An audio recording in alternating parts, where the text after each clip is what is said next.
সেদিন এক ভয়ানক পরিস্থিতির মধ্যে পড়ে ভিডিওটা স্টার্ট করলাম, যে দিনটা আমার লাইফে একদম স্মরণীয় হয়ে থাকবে আর কোনোদিনই আমি ভুলবো না। তো সেদিনটা কি হলো সেটাই আমি আজকে তোমাদের সাথে শেয়ার করব। তো দেখতেই পাচ্ছ প্রচণ্ড ভিজে ভিজে রাস্তা, কারণ তার আগের দিন ছিল বিশ্ব বৃষ্টি দিবস। সেদিন বৃষ্টি হয়ে আমাদের গোটা পাড়া ঘরদোর সব বন্যা হয়ে গেছিলো। দেখতেই পাচ্ছ বাসে চেপে গেছে আর বাসের হালত দেখো, গোটা বাস একদম চিপে ধরেছে আমাকে। মা দেখছো তো, তোমাদেরকে এটাই বলতে ভুলে গেছি যে আমি কোথায় যাচ্ছি।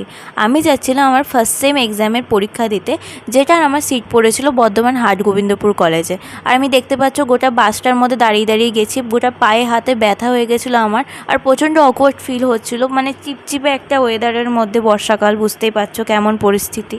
তো দেখতে পাচ্ছ মা আন্টিরা সব আগে আগে যাচ্ছে, তার পিছু পিছু আমরা যাচ্ছি, কিছু স্টুডেন্টরাও যাচ্ছে।